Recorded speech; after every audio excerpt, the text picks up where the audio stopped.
Actually, three, two, one, and go. Hey, everybody, welcome to another great live stream of Indigenous Podcasts. Thank you all for waiting. I know that it maybe took a little bit of time, but I had a little bit of work I had to do and to set things up to make sure it'd be all good.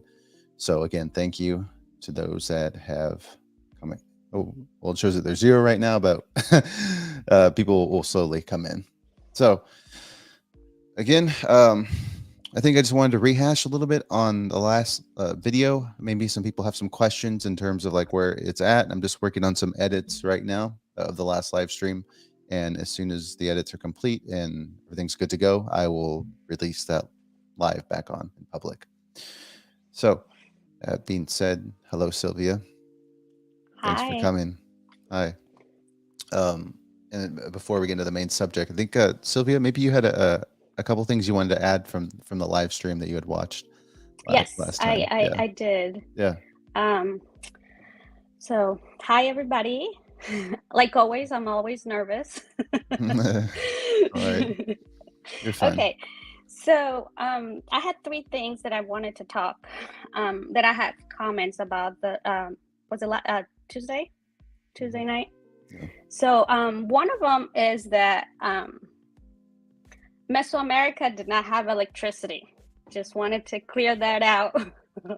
We had running water, aqueducts, but no electricity. So sometimes when we're live, we kind of get nervous and we say things that kind of just go through our heads. And I think that's what happened to your guest, Obsidian. Obsidian, is Yeah. that her name? Yeah. So that's one thing. um, and the other thing is that I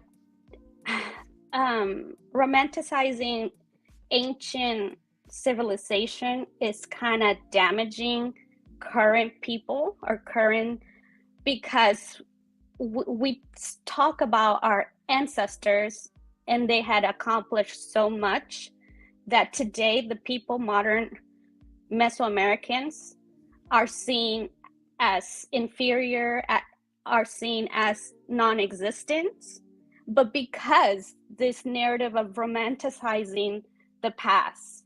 So I think we should stop doing that. Like all other civilizations, there was good and there was bad.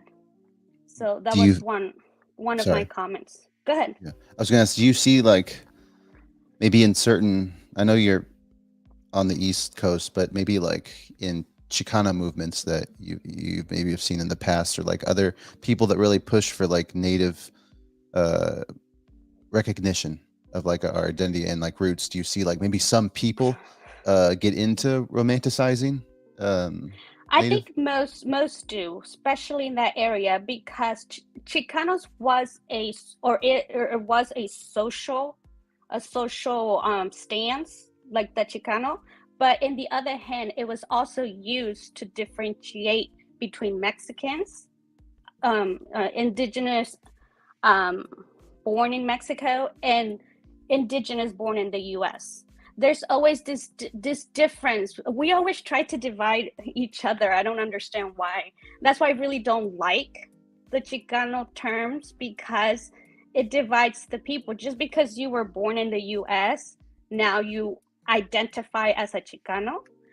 Um, I totally applaud the social movement in the 60s and 70s, but in the communities, a Chicano is seen more than a Mexican born. And this, I've seen this personally, and I've seen this in the communities.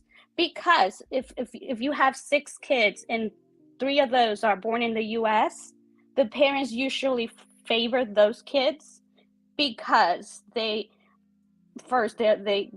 can go to college, they have more opportunities, they're going to be able to have a job, drive with a driver license, and then the ones born in Mexico, they are seen different. So there's this differentiating people, and we are all the same.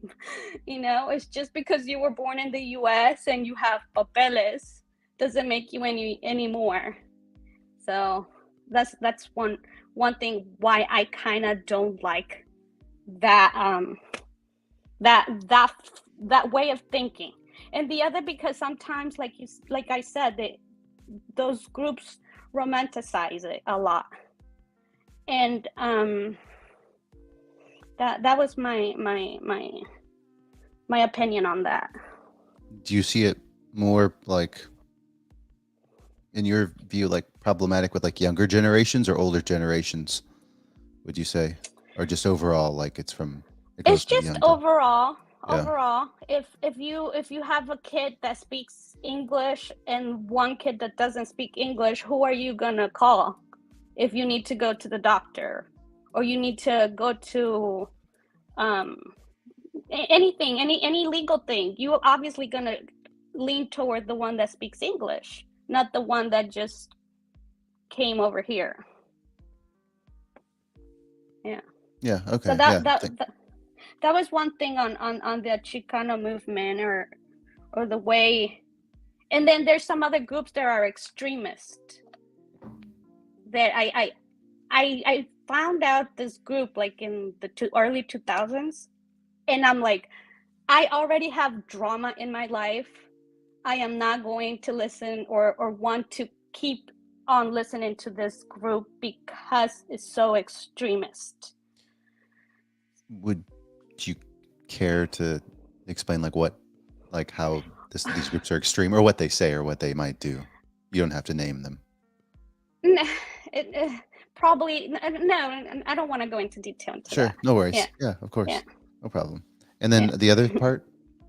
Oh, the other part was on, the mushe. Okay, in Mexico in ancient times there was a third gender, but it was only in certain civilizations, not all of them. Now let's not combine them into one and say they all do this. Like your guest said, oh, we had the rights for what do you? I'm sorry, the It's okay. LG The LG LGBTQ Q thing? plus. Yeah, Yes, sure. it wasn't like that. They were accepted into the society, but they were not embraced. So the mushe, it's a third gender that it existed in the Zapotec civilization. Now the Mexica, their laws were very strict. They did have prostitution, but they knew that they accepted it, but they did not embrace it. Like the way she expressed herself, it wasn't embraced. It was accepted, not in all communities. In some, we cannot generalize Mesoamerica. We can't do that, because time changed our cultures, time changed our languages. So we are so diverse, but we are one people. And I think that's why today we are all divided. There's a saying in Mexico: el peor enemigo de un mexicano es otro mexicano. The worst enemy of a Mexican is another Mexican. So that's the we are so diverse that we cannot generalize it. And that was all I was gonna say about that. Yeah, it's okay. I appreciate you sharing your points. Yeah. Yeah, I actually need to read up more on Mesoamerican history. To be honest, I get so infatuated, I guess, with Peru and like the history there, that sometimes I need to put more focus on learning more about like Mayan culture. And and I don't know everything. I'm not a historian. I am not I love history, but I'm not a historian. I don't read that much. I need to do that more. But because I'm an indigenous from Cholula, I have to know about the issues in my country. I have to speak out. Whenever I see somebody that's indigenous and I know that they are going to hear me, I'm going to speak to them, because it's the time to wake up the people. We need to do that. Yeah. And for those that know, and for those that have a little bit of more knowledge, we need to speak up. Yeah, I agree. And I appreciate you speaking out. So yeah, thanks again for sharing. I think Ancient America said here, it's all good, Marcus. Ancient Peru's not getting enough love. Yeah, definitely. Peru will get more love soon. One day, I imagine. It's going through some tough times right now, though. I don't know if you heard in the news. Yes, Yeah, president is yes. He was he got arrested. removed. Yeah, I was. You know, it's Yes. crazy because like on social media, I saw so much hype for wow. Like we get, a president, like a native president in Peru, and he beat Keiko Fujimori, and good things are gonna come, right? And then that was a year ago. Now this happened. So Well, it's now they elected the president is the vice president. So she has the same views as the president. So she was elected president, but I still don't see they're going to give her time to see her policies, or are they just going to remove her forcefully? Like I don't get yeah. that. It feels like the Peruvian presidency is just like a revolving door. I don't mean to sound that as like insulting, but just what you see, right? And I think you might. Okay, I thought you froze for a second. Yeah. So, how many? I don't even know how many presidents have gone through in the last decade, but it's just a lot, And unfortunately, there's a lot of corruption in Peru, like many countries in South America. Um, and unfortunately, like the money goes into politicians' pockets, and then it gets bad, right? Like too much money, and then there's a lot of like things that aren't really how would I say taught to the public in terms of like what's really happening behind the scenes, right? I don't want to get too much into it, but it's just still a lot of I problems that need to be I think fixed. it's throughout Latin America. It's not just Peru. It's Yeah, throughout Latin America. yeah, that's true. I Just mean, look like the at. Colombian president, the new Colombian president, he's more of a leftist, Mhm. and people wanted him in office, but now they want him out. So why you vote him in? Yeah. Like I said, it's that revolving door. Seems to be a common theme with many countries, sadly. Um, but I like to think as we modernize more, just as a planet, and like things will improve. And I think like with the advancement of just technology in general, we're starting to see that more, despite like what we see with presidents, being in for a year and leaving. I try to have hope for my birth country. But My yes. friend Angelica, she's from Peru. She's been here for a while. 15 or no, 20 years. And Okay. she hasn't gone back. Is Yeah. she from Lima? No, she's from the coast. Okay. Yeah. So near Lima, somewhat, but off maybe the south or north coast. It's interesting how, if I'm not correct, like if you look at like the voting demographics of Peru and who voted for Castillo, right? It was like most of the eastern part of the country voted for Castillo, and then in the west, like especially Lima, right? It was all for Fujimori. So Yeah. it really shows you like the political divide, um, especially between like Lima itself, right? Because that's I think a city of like 12 million people. Um, it's actually kind of funny in some ways because Fujimori is not like a liberal person. She's like is she the conservative one? I think. Yes. But you know, in the U.S., usually the cities usually vote for someone that's liberal, right? Like in New York City, in Los Angeles, in Chicago, and like out in the rural areas, it's like a conservative person. But I know like Peru and the U.S. are completely different countries. But like in Peru, Lima, it was like mostly conservatives, like-minded people that voted for Fujimori, and the people in the rural parts of the country voted for Castillo. So it's interesting how things work. But yeah, I won't get too much into the weeds of Peru. That's just what's going on right now, everybody.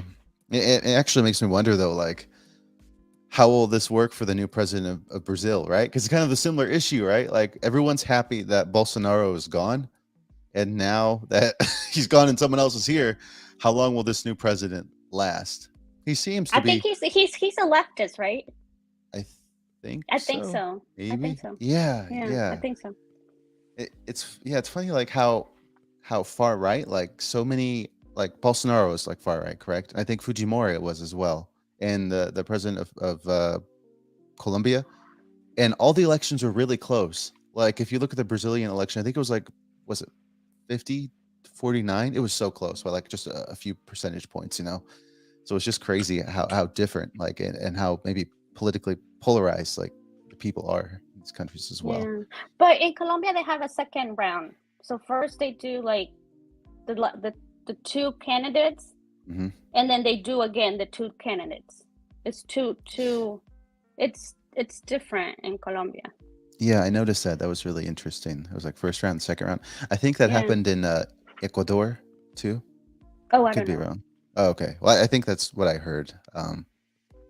So yeah, definitely politics are different over there. But I think the main thing, and this is what my friends from Peru said, that like they saw, like, they were from Lima, and they saw Castillo as like a communist, right? And what they heard in the news, and it was like political news, like if Castillo is voted in, you will see Peru turn into Venezuela. And I think that's what a lot of political news advertisements push, is that if you vote for someone like on the left, you're voting for communism, Oh essentially. yeah. So it is a little bit different. I think in the US, it's like you're voting more so for socialism. They don't really I mean, I know communism is like kind of pushed from certain political news But it's network. not really communism though. It's just leftist views. Yeah. Yeah, it's just that the right is propaganda. Yeah. There's a lot of propaganda. That's just propaganda. Yeah, that's what I was trying to explain. Is like Yeah. anything that they view as that opposes their views is seen as communism, essentially. Yes. So that's what I was Yeah. trying to Yeah. explain. Yeah, um, but yeah. So we should get into the main part now. It was fun talking about politics, though. So yeah, before we start, guys, yeah, I did finally activate super chats for the first time. So anyone wants to check that out, send like a sticker or anything, feel free to, or another timer, whenever. Um, but yeah, we are showcasing a lot of indigenous gifts and items that I think a lot of you might would be interested in. Perhaps I think this is a good way to really support indigenous communities that want to sell like products, or indigenous people, right? Um, so let's start with the first item. Unless anyone had any questions beforehand, Sylvia, did you have anything? Or are you good? No, just wanted to say it's not just like it's like also promoting indigenous culture. Like the last two are I think not indigenous. Yes, but their products are promoting indigenous culture. And that's Yeah. the main goal. Thank you. Yeah. Yeah. To promote, yeah, indigenous culture. So let's start with the first, and that was the cute little dolls here. So I wish I could zoom in more, actually, but Sylvie, did you want to explain like the? Yes. So the well, let's talk about the Hijos del Maíz. That's their brand. So Hijos del Maíz is a it's a company. I think his name is Shu, and he is one of the Poder Prietos, like activists in Mexico for fighting against racism and fighting for equality. So they create these products, and I love them because they are the deities, and they put like a modern twist to it. We have Quetzalcoatl, Tlaloc, Mitlaticutli, Tonatiuh, and I think that the front ones are the Jaguar Warrior and the Eagle Warriors. They're pretty cute. So these are the Hijos del Maíz, and they also sell the Copali for the movie Wakanda Forever. I don't know if you can go into their website and scroll Yeah, down. sure.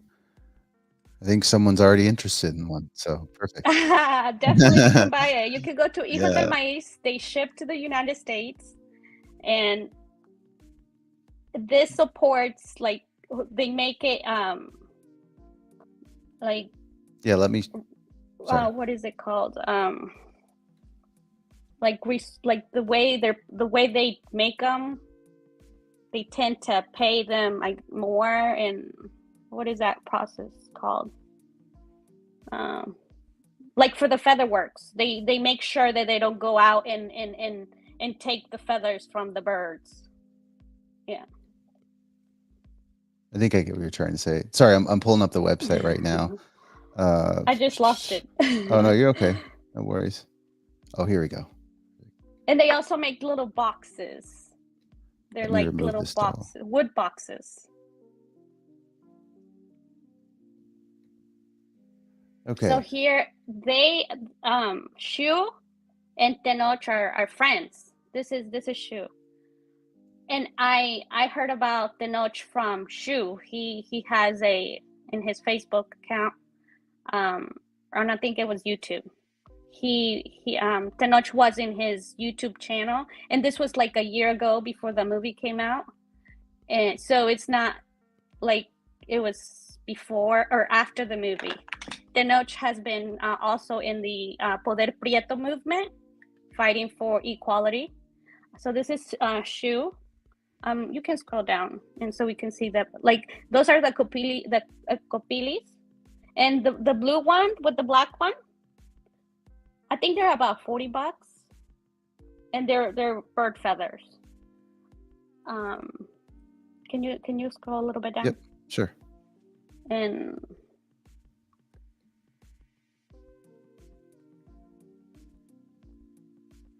I don't think. Oh, I guess it's not there. But I think it was at the beginning where you saw that in the Comic-Con when Tenoch spoke in the I think it was in California, the Comic-Con. He was wearing the kopili. It's a blue and black kopili. So now that it's a modern twist. So for this company, for Shu to do like a more modern twist to the indigenous culture for new generations, it's inspiring to see what he's doing. And Shu is also a writer. Yeah. Go to his blogs. Yeah, I think you can click on that. I'm doing.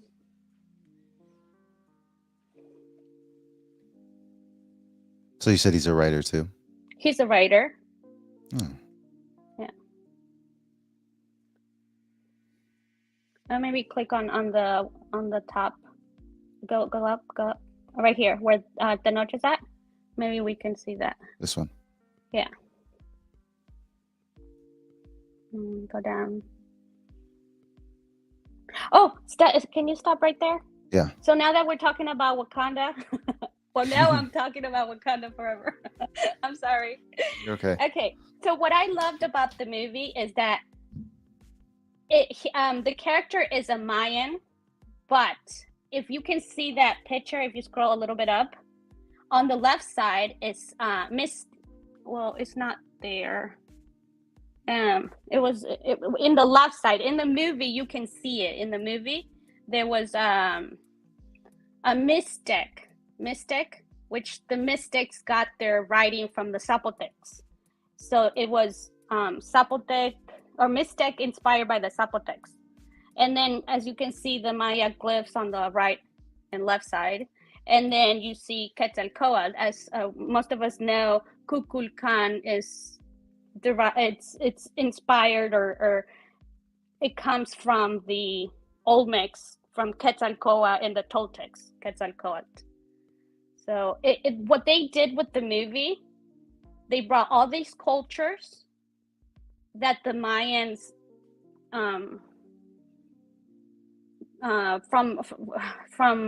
from the other ancient civilizations, they did more of a complex in their writing and in their culture and their construction. So that's what I loved about the movie. Yeah. So the Kopili was not there, but if you wanna move on to the next one. Sure. Okay. Maybe if anyone had any questions really quick about that, Someone asked, do they ship to the United States? Yes, they do. They do. And their website, you can pay with a credit card or debit card online. It's not like you have to go to their Facebook account and pay them with PayPal. They actually have a website for you to buy the products. Yeah, which I thought that was way easier. I support indigenous products, but it just seems so hard for me to just do PayPal. It's just way easier to just go to the website and purchase it with at that moment instead of waiting and get like a personalized approach to your shopping. Then you don't have to wait for a response. Yeah. If you want I to prefer move that on to too. the next one. Yeah. And then we wanted to move on to, I think was it a picture or was it The next his? one was Tenoch's book. Yeah. Let me pull that up really quick. Okay, so this is And Tenoch Huerta's book. I listened. I purchased the Audible, or yes, the Audible, and I listened straight in a row. yeah, I'd love to learn And about what you thought. it's 4 hours long. Oh, I think 4 hours, a little bit over. It's a really good book. Really good book. He gives his experiences in the first time where he felt that he was being treated different, or he was in a situation where it was that he didn't belong in. So it's a really good book, and he's like I told you, even before this movie came out, him being a leader of a civilization, he was already speaking up about these issues. So about racism, about this inequality. So it was a really good book. The one thing I think somebody said a comment, I think one of your videos, that he identified as an indigenous.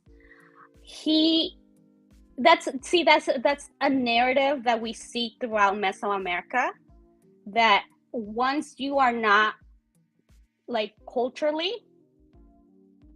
that he doesn't call himself indigenous or native. He does say that his ancestors are indigenous. So and you only see this in Mexico. Like here in the US, I have friends that are indigenous from tribes in the US. They are assimilated into the United States culture, but they still say they're indigenous. I don't know why the difference is between here in the US and in Mexico, why there's that mentality of once you don't practice your culture, you're not indigenous. Yeah.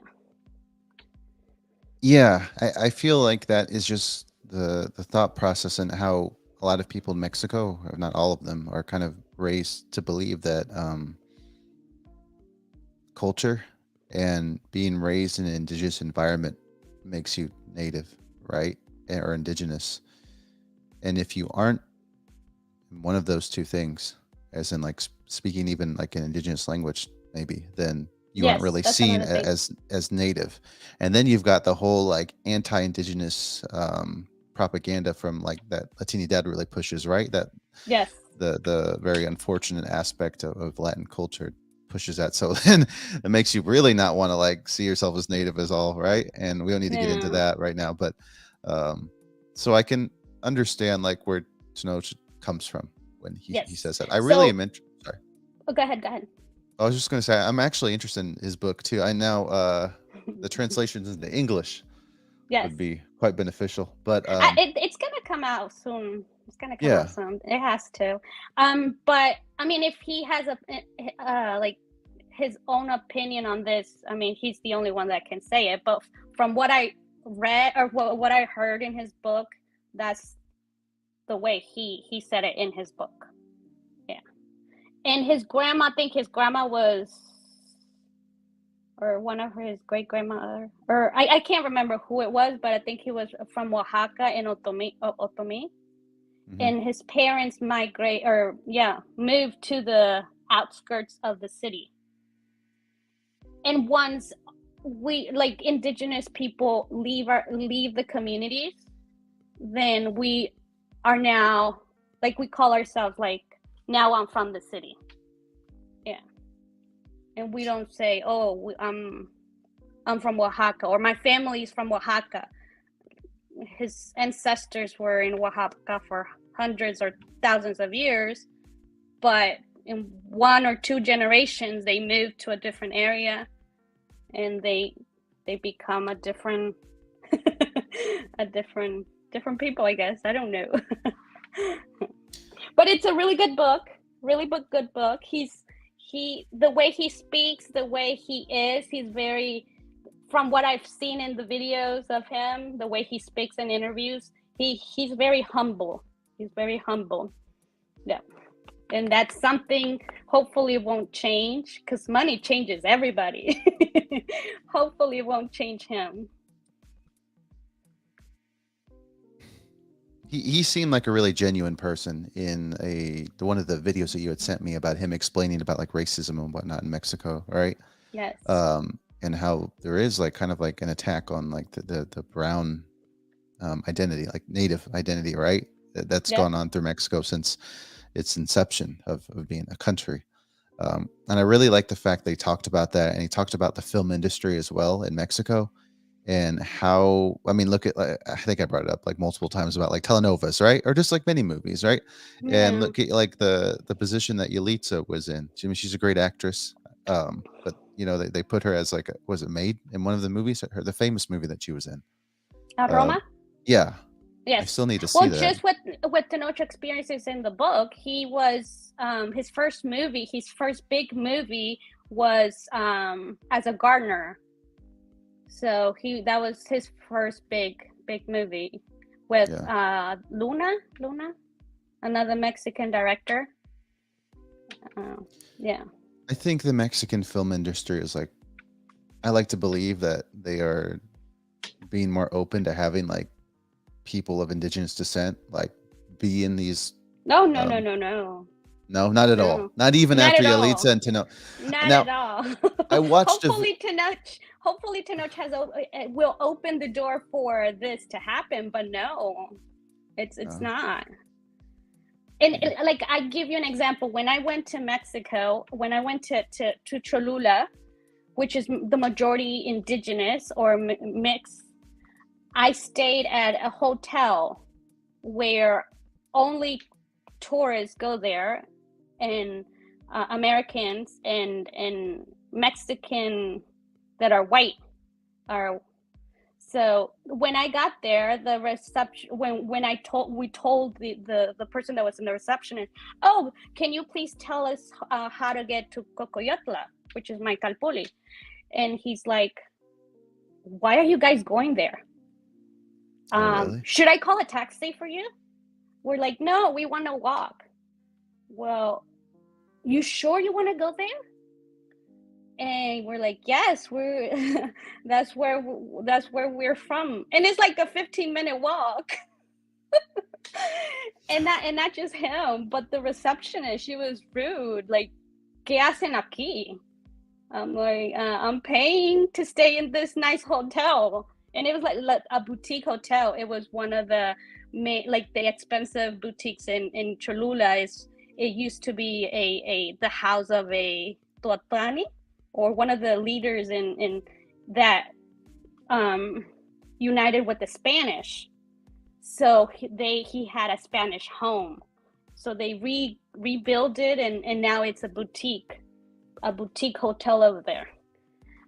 So just the receptionist was just mean and rude. I'm like, and the funny thing is that my sister and I are the ones that were paying, and my husband wasn't, because he was going to school, and he was treated way better than my sister and I. And just little things like being rude, like in your face rude.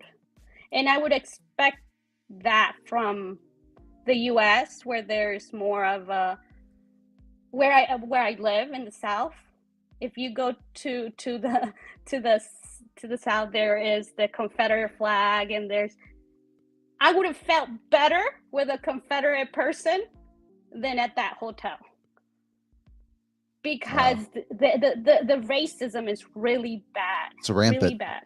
Yeah. Yes. It's always, There yeah. was a comment, I missed it. Uh, did someone say something about, someone said that this one here, it was a lot of indigenous people from Oaxaca. Said they were hardworking.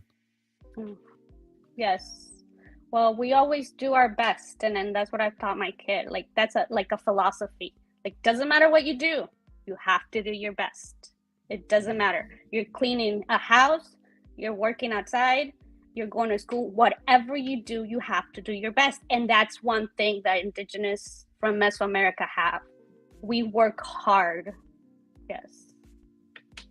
Yeah. Thanks for saying that. Yeah.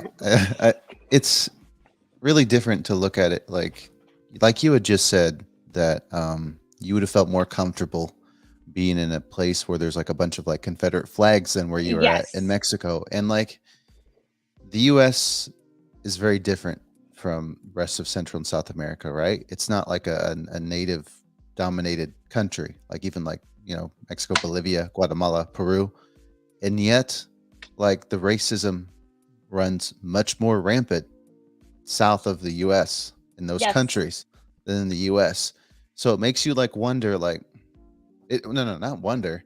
It shows that like the as much as I, really question like the government and just like many motives of like what is preached through the media, racism is taught more to be like, no, don't be racist to people, right? Don't have this negative perspective of others. Well, the Where thing I strongly believe, and this is my opinion, somebody can correct me. sure, I strongly believe is because Mexico hasn't gone through a civil rights movement. There hasn't been a leader. There hasn't been this movement like here in the US in the 60s, where people stood up and they were fed up with it, and they fought for their rights. We haven't had that in Mexico. And I strongly believe that is the reason why. I'm wrong, because I wasn't raised in Mexico. Maybe somebody that it's in the audience that are from Mexico might comment, but that's my opinion. Snow, she's got to rise up, right? Start the civil rights movement. Well, he is Kukulkan, so Yeah, yeah. I really like. I felt empowered when he like got ready to start like war. He like went down, like raised his people up, and like get ready and whatnot. So I thought that was a pretty cool part. So I wish, like deeply in me, I wish there was somebody like that, because we haven't had a leader. We haven't had someone to fight like Martin Luther King, or we need somebody Do you think it's as a like? leader to unite. Do you think it's just the polarizing culture that really prevents that from happening? Like, not one polar certain aspects. I will say. I don't want to say the culture in general, but like, there's certain like, how do I say? I think, well, just the life in Mexico is much different than the U.S. to where Well, people in Mexico don't make. Sorry. go ahead. Don't make as much as Americans, right? Life is a little bit more difficult in much of Mexico, where it makes it very hard to give you time to be like, hey, this way of life sucks. So let's do something about it. Wait, oh no, I got to pay bills. I got to make sure my family's going to be all right. I have all these things I have to worry about. Where despite like during the times of the civil rights movement, yeah, life was difficult, right? Especially for black people. But they still lived I would say like a significantly better life than however what was going on in Mexico at the time, right? So that gives you more time to prepare and like come together and do things and make change. Yeah, that's too. But I also believe it's because we're divided. As Yeah. with the civil rights, everybody was African American that fought in the South. Now we're not talking about the the movement in the California area, because most of them were Mexicans or Mexicans, first generation in the U.S. But we are talking about the South, the civil rights. It was all African Americans. There were Yeah. Black people fighting for one cause. And in Mexico, we are not divided. We are not divided. I mean, we are divided. Mhm. We are Yeah. divided, and I think that's what doesn't help in this change. It doesn't help in people speaking up. It doesn't Yeah. help in a way to for our civil rights movement. Yeah. That, and then there was a lot of there's a lot of white Americans that were supporting like the civil rights movements as well. Where if you go into Mexico, I don't know that much about like, you know, Our own civil indigenous uprisings. peoples are against us. Yeah, yeah. It's just like I said. I think just there's too much polarization and division in Mexico, or at least Yeah. during those times for real like change to happen. But I really think I agree with what you said, Sylvia. But again, I also think it is just because of like the way of life. Same with like Guatemala and other countries too, right? It's just I think life is much more difficult, and when you live in an environment where you really all you can do, like you have time to do what you want, right? And this isn't for everyone in like Yeah. Mexico and Peru and whatnot, but a lot of people, We're I gotta just work, surviving. I gotta survive, right? I Mhm. can't make time to start this civil rights movement. I got bills to pay, I got mouths to feed, I gotta keep my house here. Yep. So I think it's a combination. Yeah. yeah, so I think that's You it. want to move on to the next one? Yeah. we'll be here forever. Yeah, it's okay.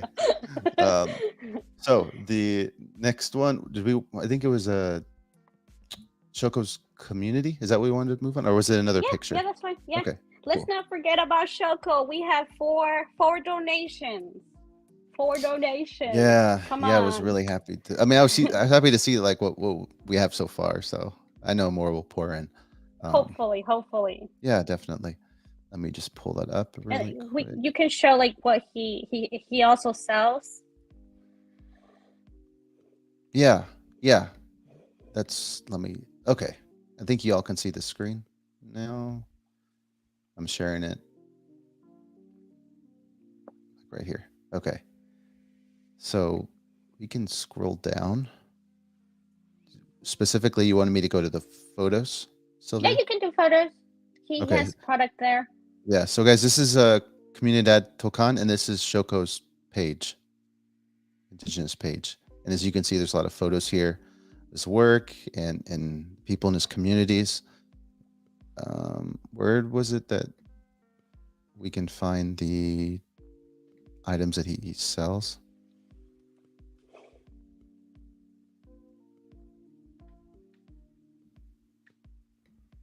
Was it in the about? No, I think it's just photos, and scroll down. Maybe you'll find them there. Okay, sure. The thing is that they make per order, and I think that's another issue with the small communities like Shoko. They don't have a website and they don't showcase their product. But he sells shirts for men, women, purses, tennis shoes. What else does he sell? Maybe that's not the page. I don't know. Is Shoko on your live stream? Maybe you can send us that page. He's not right now. No. If you want, we can just put this on hold and move on to the next thing. Okay. Yeah. Cool. So we're back. Next thing was it the Ambar Kiva Fru, or was it Lila? Yes. More okay. It doesn't matter. Okay. Whoever. Cool. Let's go to Lila first. Thanks, guys, for being patient. Just pulling up some tabs. Actually, before I pull that up, I think someone had a question really quick. Does he have a website? He has his Facebook page and the YouTube channel, and I think I've shown that. It's in the community page, and I can also post it in here a little bit later. Any other questions? Thanks, Stephen. Does he ship to the U.S.? He does. He ships to the U.S. I think all of them ship to the U.S. All right. So let's go back. So Leela Mora. Okay, Here we are. she is from, I think, Mexico City, it says right there. Hmm. And by the way, she's beautiful.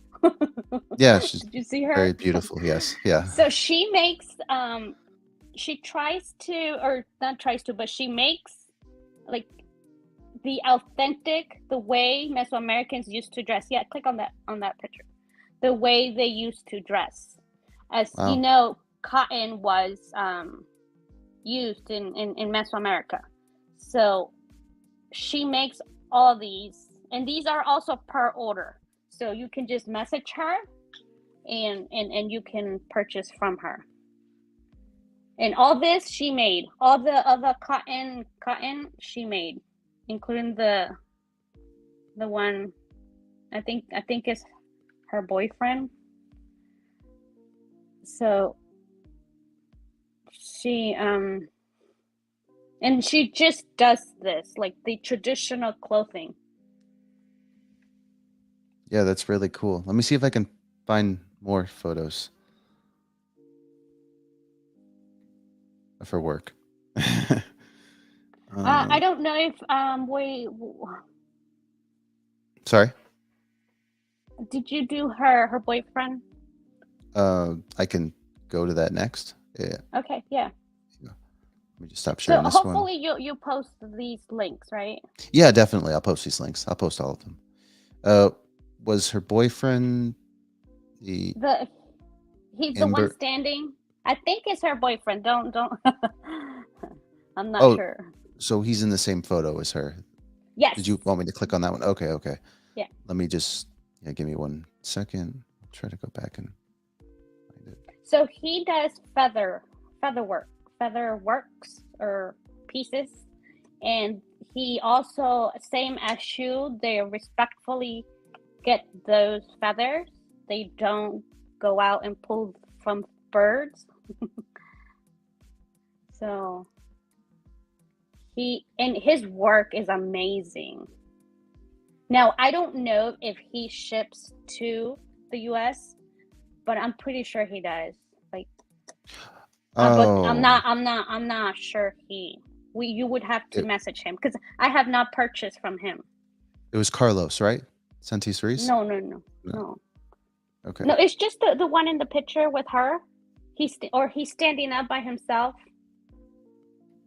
Or you can go Okay. back to her page. You see those when she's sitting down, the shields, they're all feather Yeah. work. Those are from her boyfriend. Okay. Let me Or just see I really. think I think it's her boyfriend.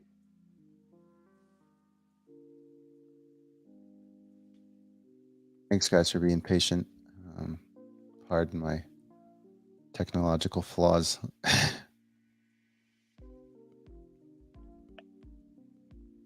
Yeah, when I try to find he's not tagged, so that's why it's kind of hard to find his Again, actual profile. you would have to message him through Facebook. He does Okay, not have a web page, just like her. She doesn't have a web page, but okay, she does sell these items. gotcha. Okay, let's just maybe move on to the next one. We'll go back to him. That's Okay. okay. Yeah, cool. So let's see here.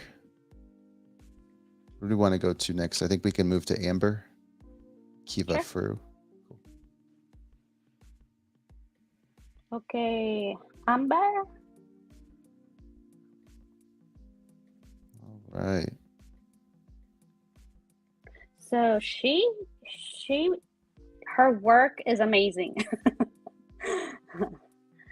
So she does all this. So jade is what was very important in Mesoamerica.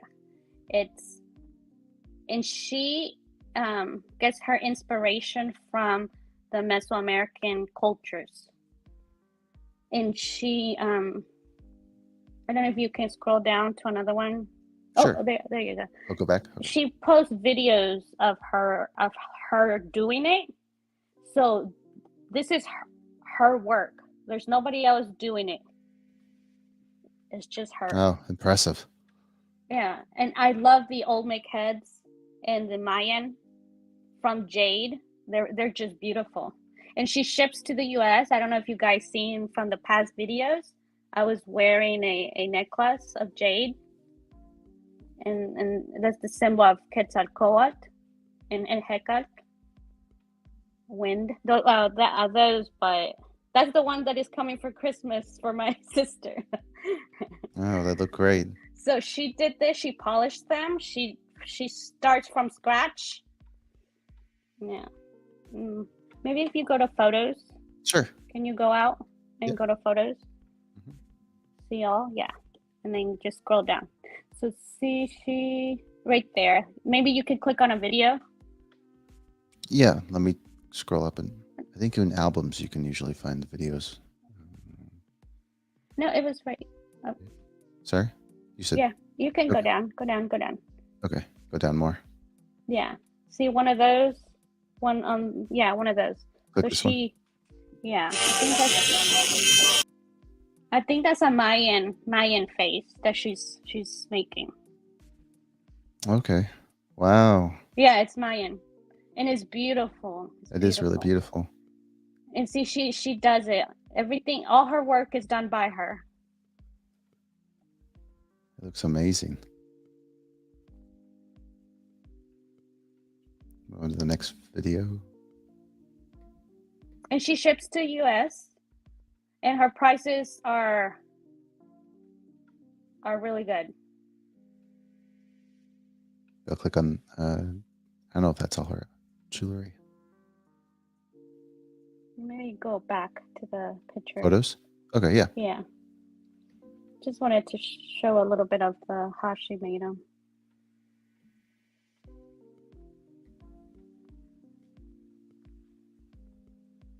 These right here? Like the alligator? Yeah. Want me to click on it? I think it's Simpatli.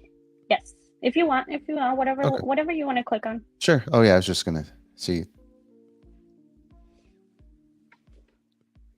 It must have taken so much time, to be really precise with yes, like it's beautiful. some of these. Yeah, they are really beautiful. Oh, I like that one a lot. Reminds me of Teno's.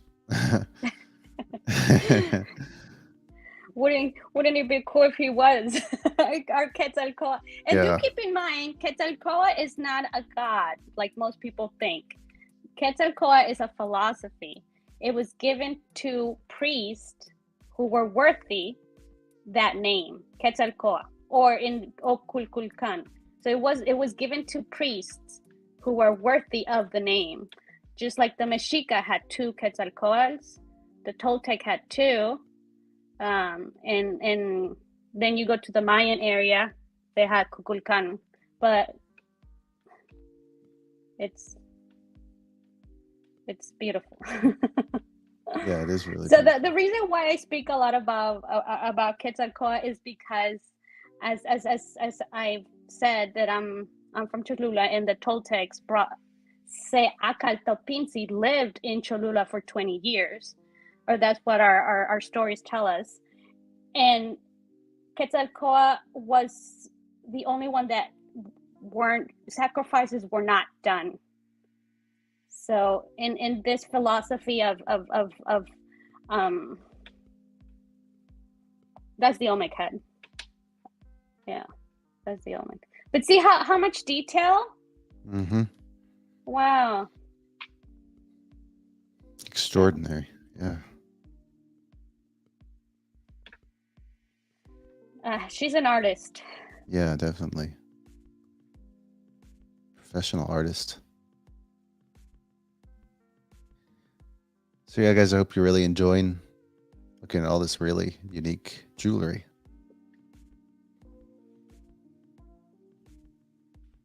I like the Olmec heads.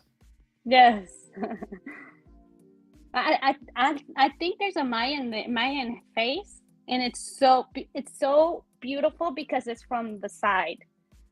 And you know how the future, the way the Mayan look, like the nose and the forehead, it's really in detail. Wow. Maybe we'll run into that, possibly, in the Mayan head in here. I don't know if it's... No, I don't see it. Yeah, it's okay. If I find it, I'll post it. Yeah. But yeah, so that is Amber Kiva Fru. Do you have I don't anything know else if you you wanted want to? to go. You want to go to the next one? Yeah, that's what I was going to say. You want to Yeah. move on to the next one? Yeah. Cool. So the next one was I think this one's a page, or maybe it's a person, Amantikal Yodo Arte Plumaria. We want to move on to Oh, that that was next. the guy. That was the boyfriend from Oh, the okay. cotton. We can go ahead and share him really quick. Yeah. Just want to say, hold on. I think Steven said The my feather friend. work. Yeah. Oh, there's a guy in here, Yan Garcia. You can. Yeah, I'll you let him can on. do him if you want next. Okay, You sure. wanna...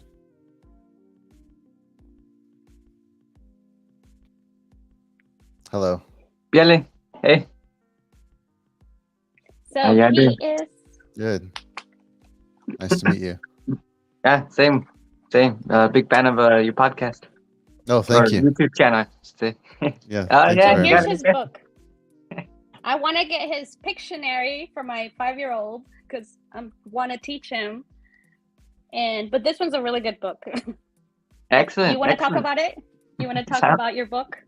Yeah, of course. So, Biele no chimitlan nachkaki, nikpiani amoxlitla seakajakineki ximokowili, sonohkia tlatihpia se moteixmatkas o se mowampo, si kowili nohkia. So, hey everybody. So, I've got this book. It's called Learn Nahuatl. Right now, it's on its second edition. So, the title is pretty straightforward: Learn Nahuatl, Language of the Aztecs and Modern Day Nahuas. And so, it's booked basically. It's a guide. It's that goes through the grammar, vocab to help you like self teach yourself Nahuatl is using the book as a resource. And yeah, so we've got charts, we've got breakdowns, there's chapters, and then what we got is a lot of exercises, and then the answers at the end of the book to help you kind of review uh what your answers were. And it's got the answers so you can kind of compare it and see if you kind of got the material, if you need to go back, give it another take on that chapter. And it's really different from a lot of the academic books that you'll see. Um, and so it's not that I didn't just write this without like any background in studying this either. I studied linguistics after I really wanted to like get into working with Nahuatl and helping to like teach it to people. People who want to reconnect with their heritage language, ancestral language, or just learning the language that was that is, but really was at one period of time just a big lingua franca, the common language for a lot of people, that you could use to speak across different regions for using with trade. And even if you're from a different part of Mexico, more than likely, you are likely to have some ancestor who spoke Nahuatl too. So because it was just such a big language, I myself am from Jalisco. I'm from this region. We're part of the Tequesche area, but we don't. We got the colonial city of Guadalajara was built pretty much in our territory, and so there was a lot of pressure to speak Spanish from a very early period. We were involved in the war of resistance in the Mixton War, and our language really didn't survive. All we have documents written during the colonial period in our towns, written in Nahuatl, and it's basically got a lot of the commonalities of Jalisco Nahuatl that was already spoken in Jalisco and other parts. So the Tequesche language, we don't know if it was not basically Nahuatl, but we do know that at some point we spoke Nahuatl. So I do have some of my ancestors who were speaking Nahuatl as well. And so, yeah, what kind of distinguishes this book from a lot of other books is I try to be really user friendly, because when I first started to try and learn an indigenous language, it's mostly written by like academic linguists, and there's nothing wrong with that. Like they have a purpose in what they're trying to do, but it's more like it's very scientific. They're trying to understand the structure of it and find out the rules of it, but it's not aimed. They're almost never aimed for fluency. They're never aimed with the community in mind to kind of to know how to phrase things for the community to understand, to know how to explain things, to simplify things, because they're trying to elevate their language as much as they can so it keeps up with the academic rigor. But it's not like when you go to, like, let's say like a bookstore, like we have here Barnes and Noble, and you see like a book like Teach Yourself Japanese, right? It's not a book about like Japanese grammar for linguists. But when you look at indigenous stuff, that's all the material that we have. And so there aren't many people who are working to create books for native languages written with like the community in mind. So that's what this resource is trying to do, is trying to be an easier resource. Because I mean, I tried when I was 18 years old, I think, when I first popped up in the Nahuatl book, and it was just too confusing. The concepts are too hard. I was like, I don't know what this grammar term means. I'm not sure what this means. Um, and so I had a hard time with it until I got into a program where I got to learn Nahuatl, speak it every day, kind of intensive immersion kind of program. And so immersion was just like amazing. It just made all the connections. You're practicing it so it sticks, and then you're able to move on to a higher level instead of just being stuck at like, does this sound right? Does this sound right?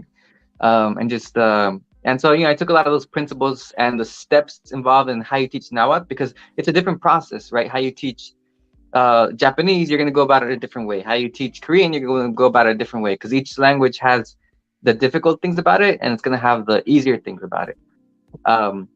So I try and keep that in mind. If you're someone who speaks either Spanish or English, and this book's written in English, but you have a certain mindset because you're using English. So you have to learn a different new mindset when you're learning Nahuatl. And so that's some of the concepts that we cover. So it's currently in its second edition, as our friend showed. Amazon. His book is on Amazon. Yeah, that's right. It is on Amazon. Every once in a while, I do have some people who reach out and they're like, well, what if I don't want to buy it through Amazon? You can contact me directly. And it was the number 1, Tecuexe, which is TECUEXE @gmail.com. And so people email me, and then we're able to ship it out. I send you a picture of the receipt as well too. But the fastest way to get it right now, because I just went through an order recently, would be Amazon, if you're okay with that option. So they have that, and then we also have a picture dictionary book. And so that one has a lot of nouns in it, a lot of concepts, right? Things that have pictures that you can easily associate with a picture to get a lot of exposure. One important thing, one more important thing I want to mention is that I do want to say that it is based on the Huasteca variety of Nahuatl, and there's different varieties.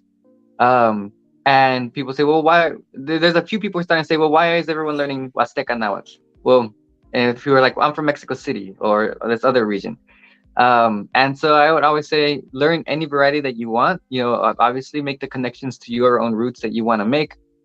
But do keep in mind, some of my Nahuatl speaking friends from like the state of Morelos, I have an activist friend, rest in peace, Luis Ejekatzin, who's a famous young activist, really, really famous, but unfortunately passed away at a really young age. But he would tell me, I speak the Center variety, but I think if you speak the Center variety, you need to be exposed to the Huasteca variety, because it is the biggest variety. Like, statistically speaking, almost half of all Nahuatl speakers are going to be from the Huasteca, almost. It's just such a big region, and it's actually a small region, but the language is so strong there relative to other areas where it's very sporadic. In this town they speak it, and in this town they don't. In the Huasteca, it's pretty strong. And because it's more remote, yeah. The Huasteca area is more remote, and It's they more were able to remote. And yes. They were able to preserve it more.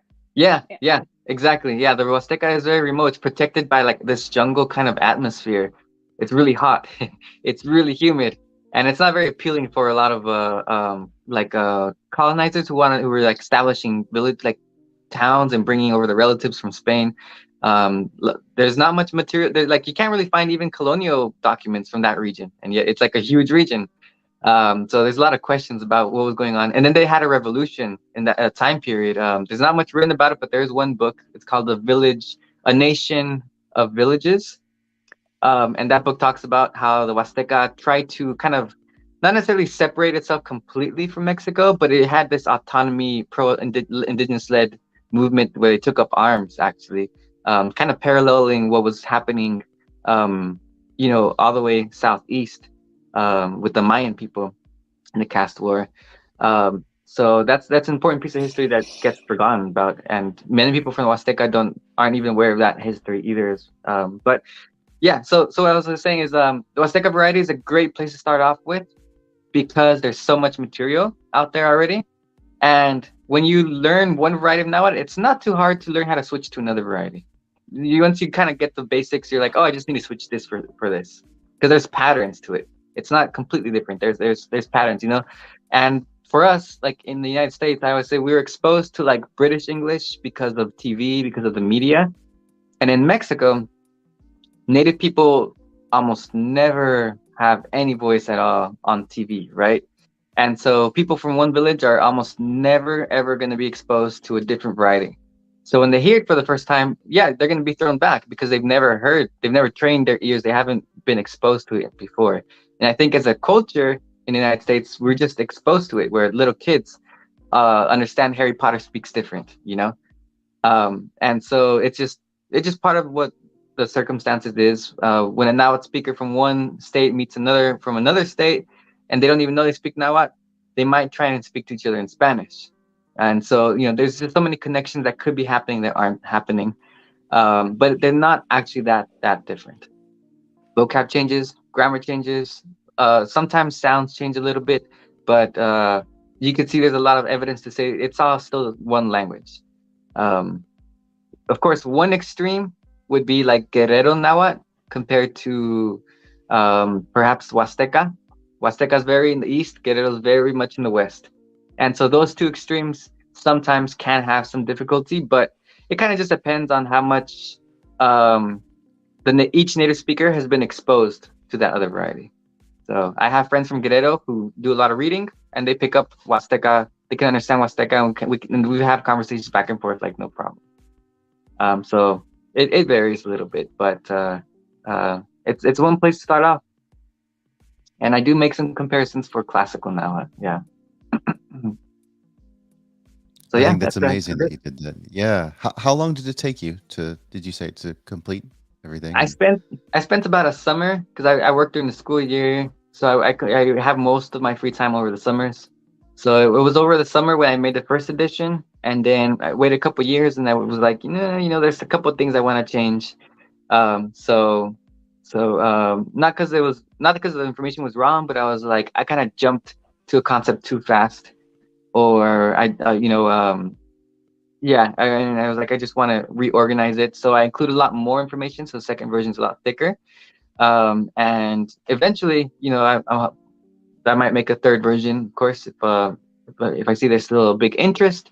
I'll put in the time in a couple of years once I have enough new information that I want to put out there. But yeah, just a couple projects I'm working on. Yeah, that's great.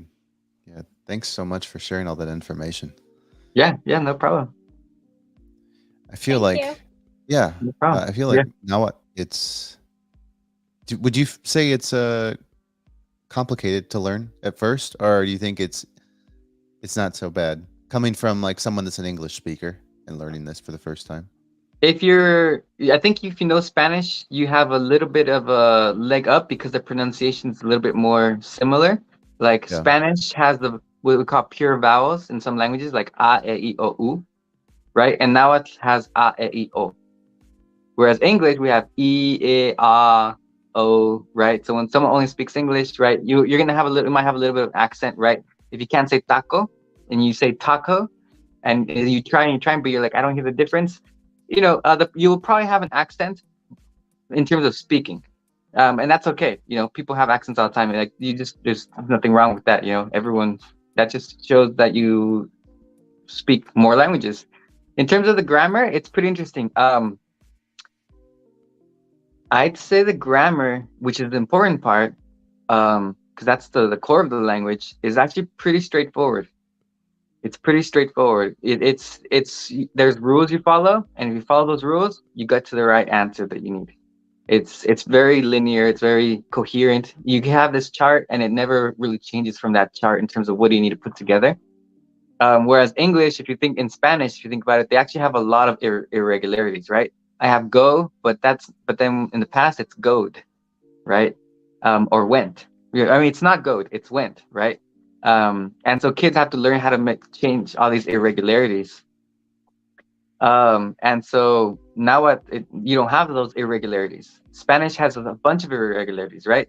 Lo puse, lo pongo, right? Not lo, right? So the word changes its pronunciation a lot because it's in the past tense, because you're doing it, because I'm doing it, because it's in the future tense, right? So all these changes, they have these so many irregularities in Spanish.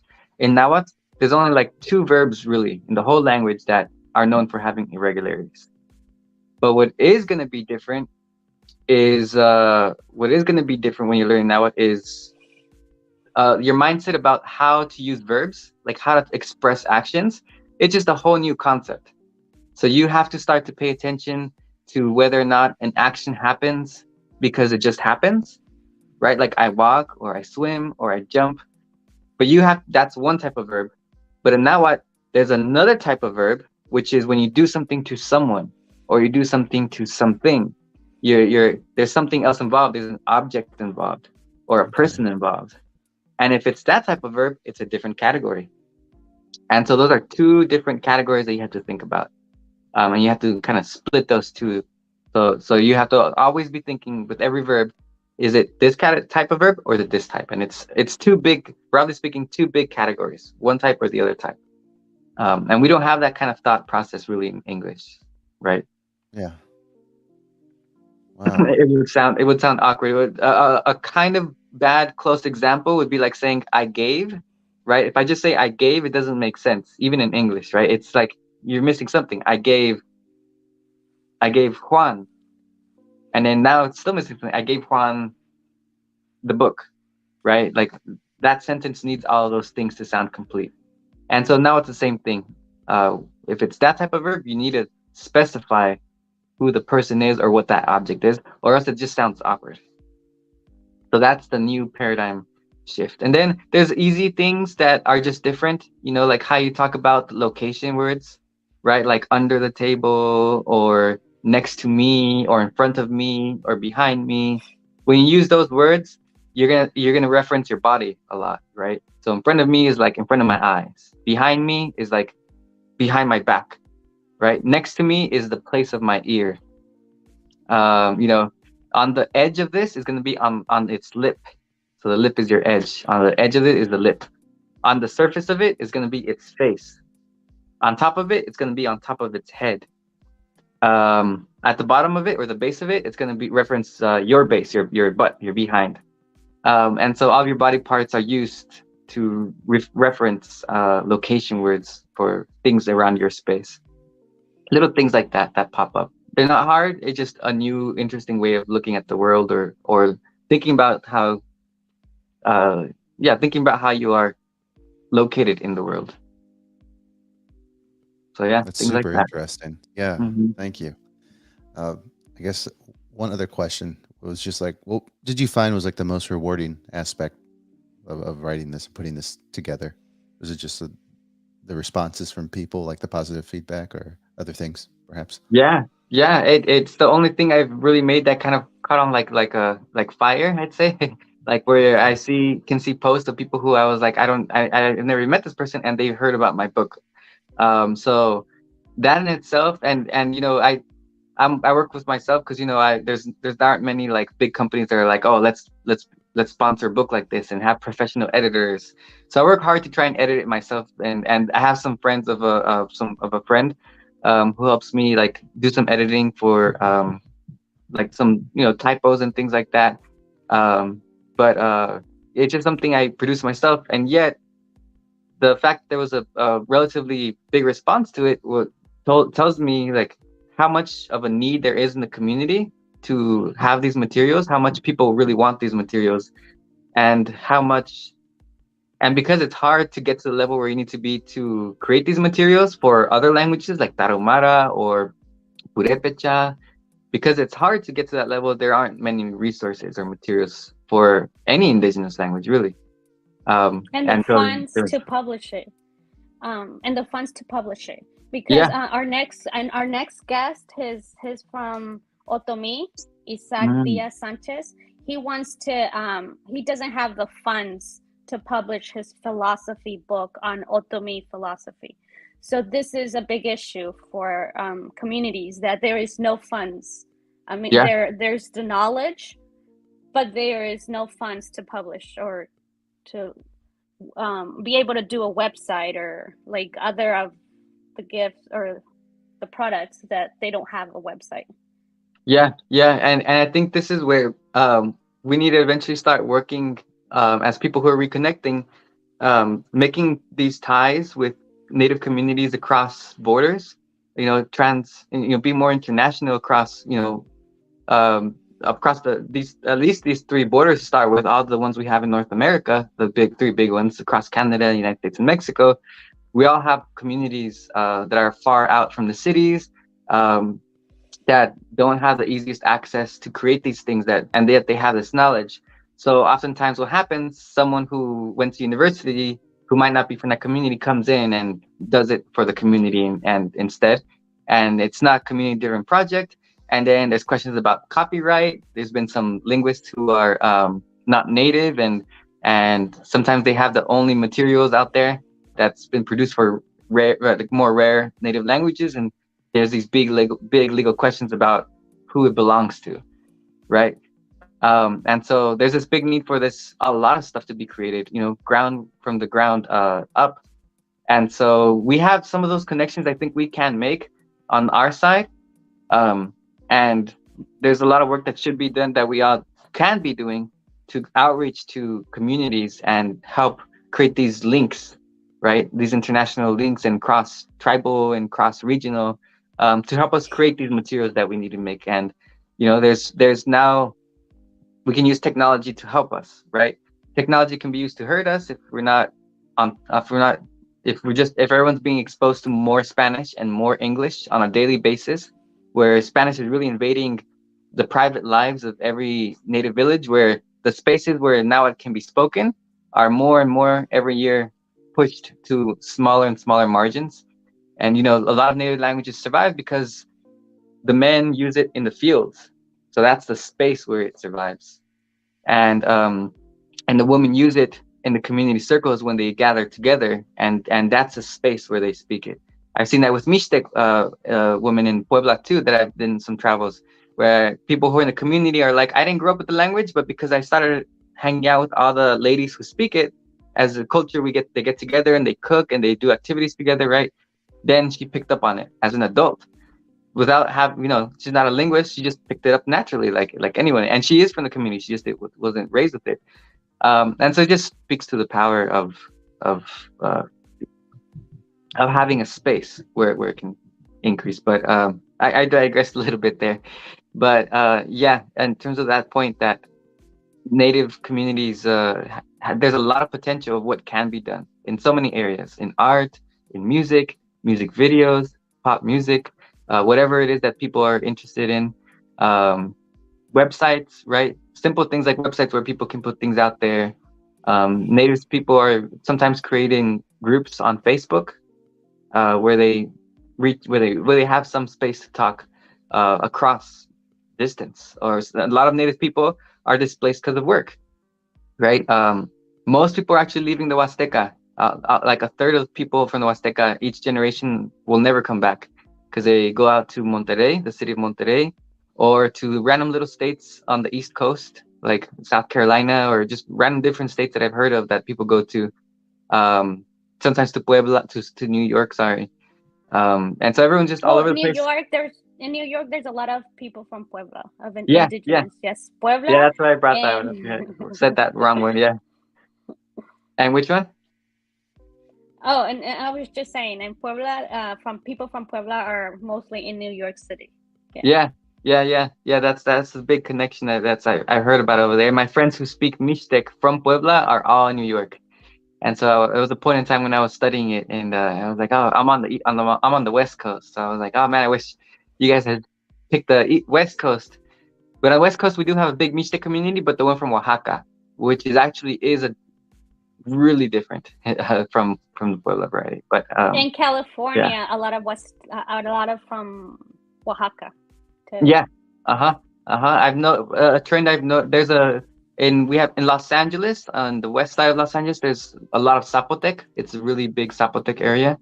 And when you go up to the valley where you have a lot of native the people who are working in the fields, they tend to be Mixtec. That's the one that dominates. To the extent that there's an indigenous Mixtec radio you can actually hear in live in California. You just have to be driving up the coast to hear it.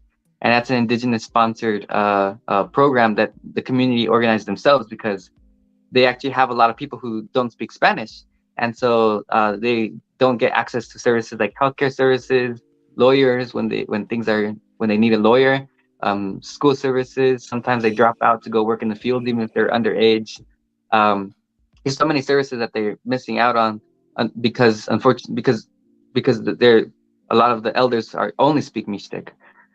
So they're creating their own interpreters and fossilizing it with the help of people who live here to turn it into a whole organization where they can get paid to be doing this work. There's a lot of indigenous nice. people in the U.S. That's yeah. People don't get how many. There's a big population, really big. Yeah.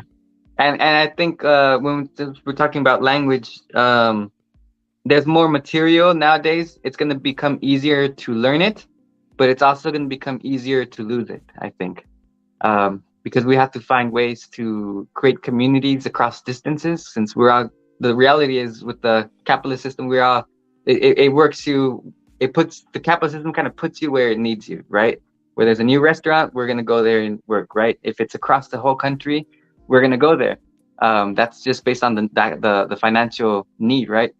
And so that's the reality of it. So we don't have like physical proximity to each other as different nations or tribes. So as we create communities that can learn or revitalize our languages, the next question is, well, where are these communities where we're going to get to speak them?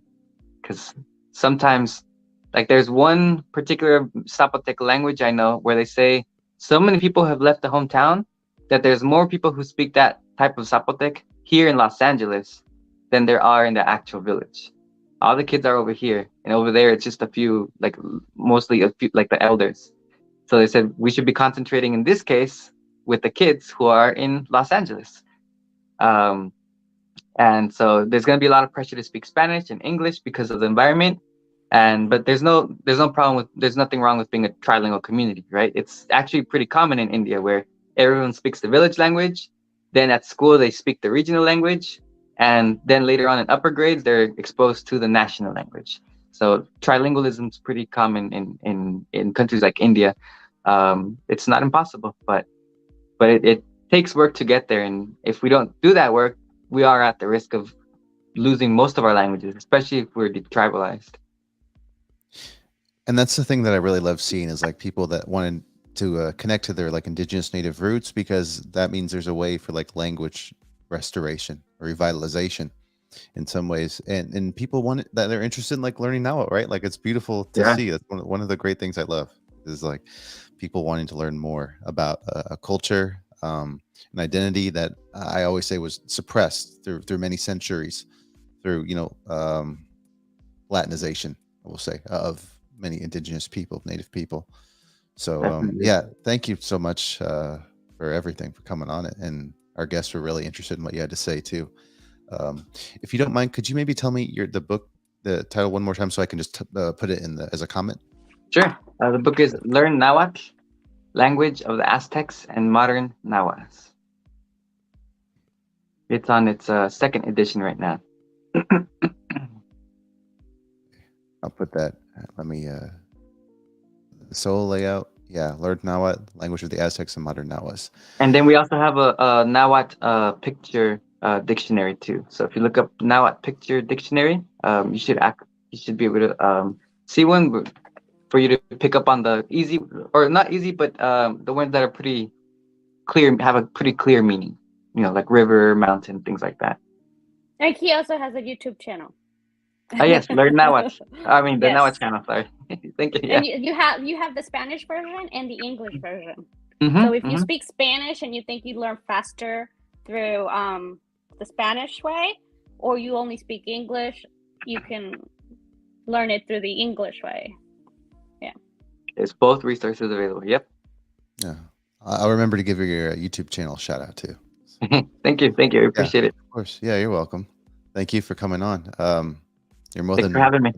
Yeah, of course. You're more than welcome to stay on. If you got things to do, then feel free.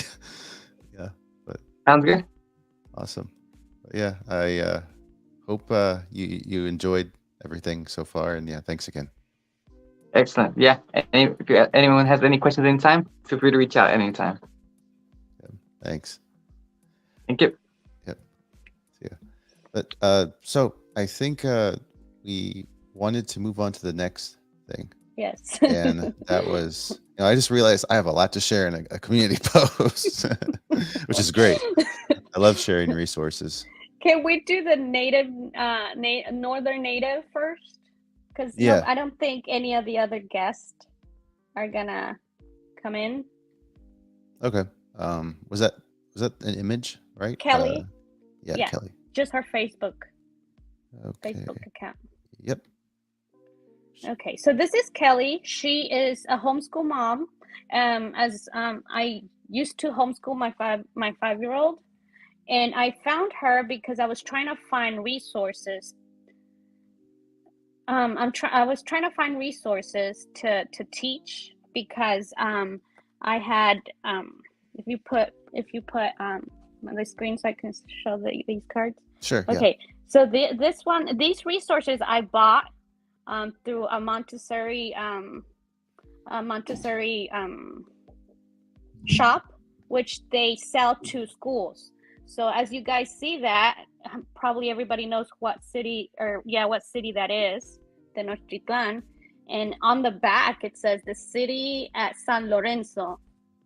This is not San Lorenzo. It's not the Olmec civilization. So I'm like, are you serious? It's right there. Wait, let me turn it. Okay, right there. City of San Lorenzo. This is Tenochtitlan.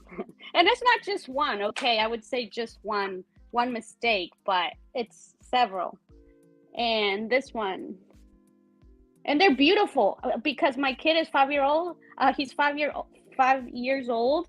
I like to have pictures and this is I'm actually in his homeschool room. So this one is this one's right. This one's right. That's the Maya. Okay, which one? Oh, this one. Okay, so everybody knows what that one is, right? I think so. That's from Tenochtitlan, the Mexica Empire. So right here in the back is the Mayan. The Mayan created complicated calendar. So that's one example of that. And I also got this chart of ancient civilizations. As you can see, I'm going to show the top. So the top is Asia, and the bottom part is Europe. So as the Americas don't have enough information. Like they just it's just a few compared to other civilizations. So the individual who did these products did not do their research. So products like this that I wanted to get for my kid. He's very smart. So I tried to find things, cards, or I want to show him in different ways he can learn. So they're not accurate. Like our history, indigenous history is not taught right.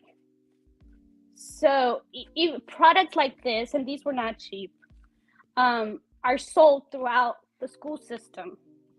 And some school systems don't even teach indigenous culture or indigenous history. When I was in college, it was a community college.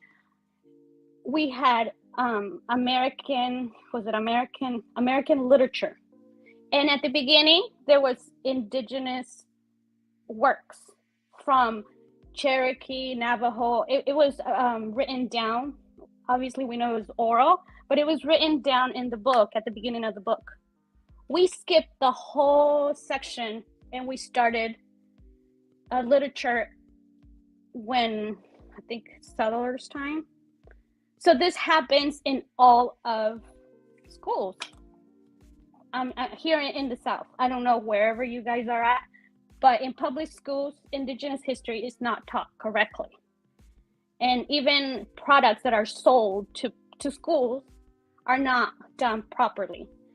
So that's when I stumble upon Kelly, if you want to put her page. Yeah. Kelly is a Northern Native. I'm not quite sure what tribe she's from. Maybe we can see it in the page. She teaches indigenous classes in Outpost for I think 5-year-olds, 6 years old, and 8-year-olds. So this would be a great gift for your nephew, niece, child. They're 8, 9, 10. I think they go up to 16 years old. And she does a great job teaching indigenous culture, indigenous history in Out School. So you can message her. She can give you more information about that. But I just thought, and she did a great review on Honest magazine. Honest magazine is for children, ages I guess 6 to 12. I have it here somewhere because I bought it for pictures, but it's not accurate and it's not honest history. And she did a great review on this magazine, and she gives her points, and it's a very, very detailed review of this magazine, that this magazine should not be published. But yeah, I thought it would be a great gift for some kids that would want to learn about indigenous history. I don't know if anybody has a comment. Yeah, does anyone have any questions so far? Happy to answer any. I thought someone had a question above here. I think maybe I would have answered it. So as a child growing up, I didn't have books, didn't have pencils, didn't have anything. So as you can see, I'm in my kids, we call it workshop, but because I homeschool him, education is very important to me. And for my kid, as I'm teaching him to do his best, to learn his best, to do everything his best, to learn what others cannot learn because there's no access to books. He is fortunate to have what he has in just one generation, because that I was the kid that they would take me out of school because I was that didn't have anything, and they were trying to help me out. What are the I forgot what they're called. There's a name. Well, never mind. But I was that kid that the school system tried to help out because of economic issues. So yeah. That's great. You're doing so much for your kid. Yeah, we need to. Knowledge is power. Yeah, I agree. And we need to speak up. Yeah, definitely. All right. I don't know if you want to move on to the next one. Mm-hmm. Yeah, I think was it El Pan Hueto Tambores y Más? Oh what? Yes, he sells drums. Okay, great. Let me pull that up here.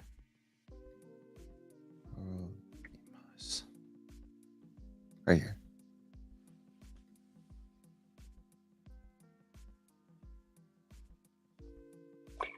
as well with him, he does not have a website. He only sells his product online by message.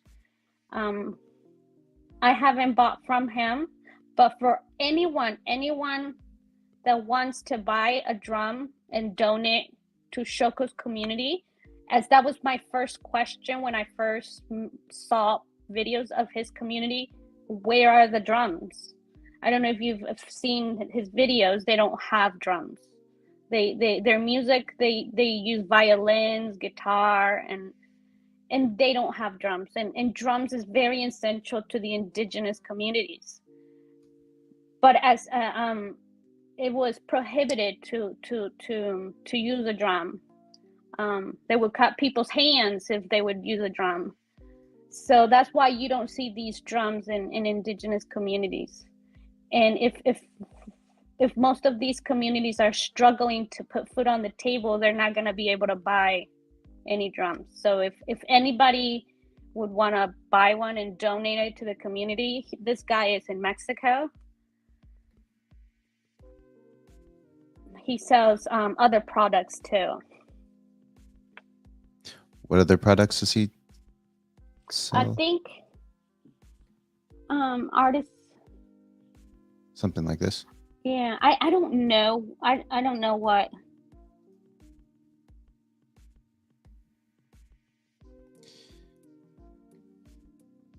It's so terrible bought from this guy, so okay. I don't know if he ships to the US. I don't know if he but I do know he's in Mexico and he does beautiful drums.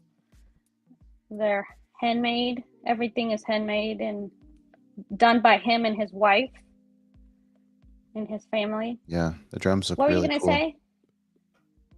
Oh, I was just gonna say I thought it was terrible how Spanish colonizers like wouldn't let you use drums at all during that time. Like they banned it, right?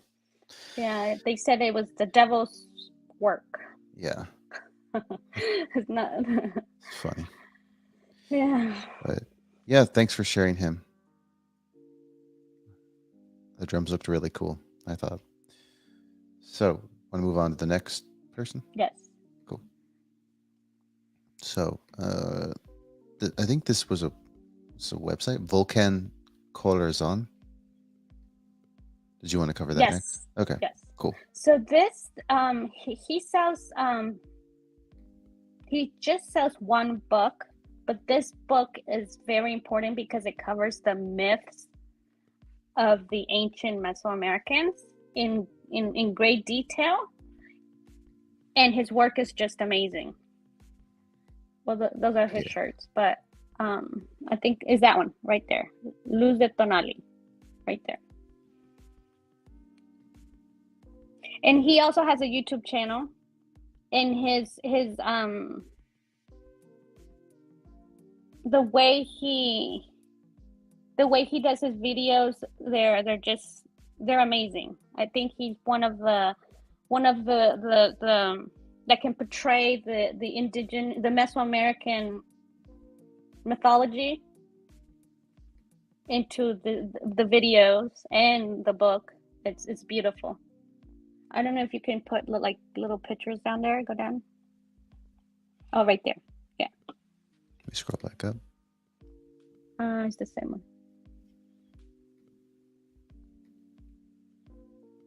Oh. That's Tlaloc.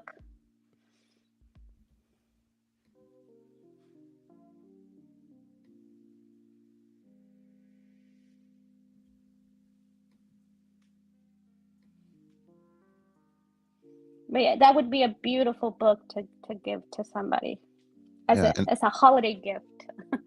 Yeah, and all anyone has to do is just go on this website and go ahead and purchase it. Yes. Yeah, so not too hard. Cool. It's beautiful. Yeah, it definitely does look like a beautiful book. All right, thanks for telling us about that one. And then next is Cali Mexica, this website. You can move on to that. Oh, those were the courses. So if you want to learn more about Mesoamerica, there's courses. They're Okay. taught in English and Spanish. And I don't know if you have the website. Yeah, that's what I was saying. I was going to share that, the Yeah. Cali Mexica. So go ahead and go back right here.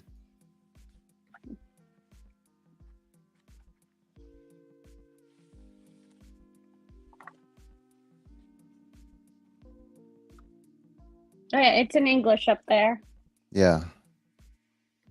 I like this right here. It looks pretty neat. The little video.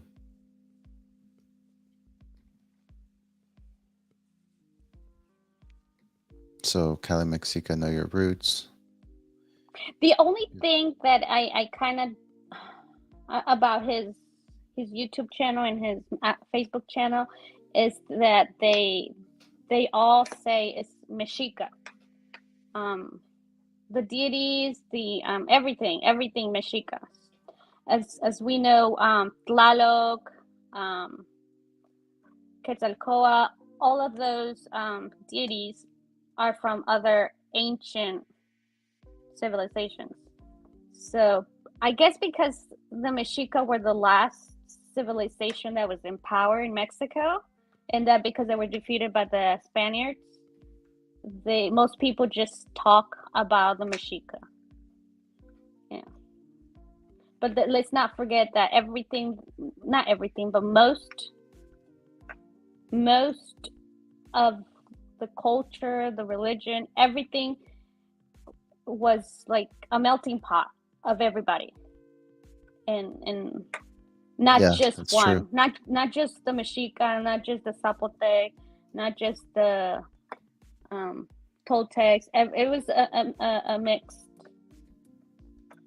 So we need to try to not just try to gravitate towards just the Mexica, because it's not just the Mexica culture, and it's Nahua.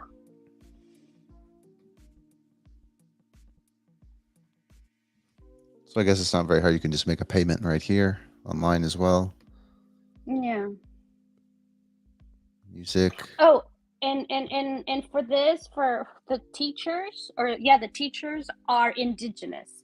So if you go to the Otomi Thought.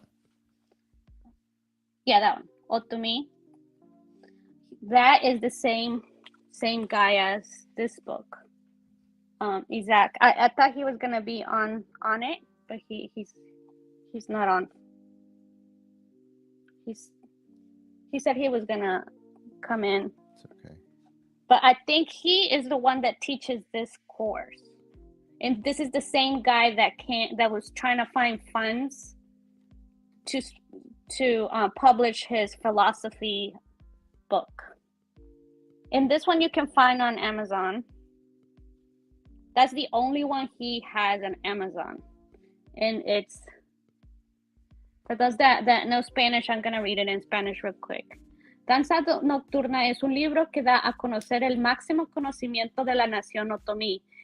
Esta danza se realiza en la montaña. Por la noche, en esta danza sagrada, solo pueden estar las personas que consagran el que se ha merecido, el más elevado conocimiento del pueblo. En este libro se describe todo el trama que vive To'oni Trueno para alcanzar esa consagración. So it's like the experience of this individual that's trying to reach knowledge, spirituality. I haven't read this book yet. Okay. Hopefully I can. I didn't learn Spanish, so my Spanish is, I think, great for not going to school in Spanish. So this is in Spanish. Let me bring you up closer. The book. And this is him. And he was a Catholic priest. He I don't know his story that well. I did speak to him, and he told me that once he went back to his village, the thing is that priests try to get like the smart kids, the smart boys, and they pay for their school, their what is it called? Theology classes. Because he studied theology courses in Europe because they were paid by the Catholic Church. So they are like looking for the smart ones to become priest. So he quit the priesthood. He went back to his village, and he wrote this book, and he has other books, but I could only get this one on Amazon. I mean, you can get it. He can send it by mail, but I could only get this through Amazon. Okay. Yeah. Interesting. Thanks for sharing the book, Denza. So, did anyone have any questions so far about that, audience? So, I think you said, Silvia, that there weren't any other guests. That was No, the guy. Oh, Carlos, he's Maya. He speaks. Let me see. He's online. Let me ask Okay. him if he wants to come in. Sure. No problem.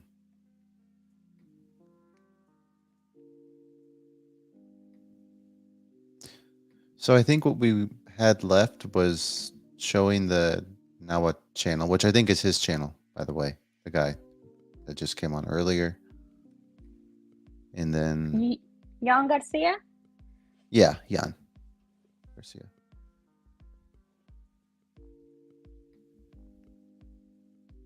So what we have is A Land of Books, Dreams, and Young Mexico word painters. If you wanted me to share that next.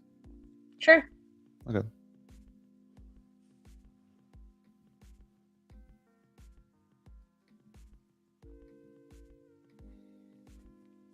So, A Land of Books. Okay, so this guy, I think he's the only guy that's not indigenous. Yeah, he's not indigenous. Duncan. He is from let me look real quick.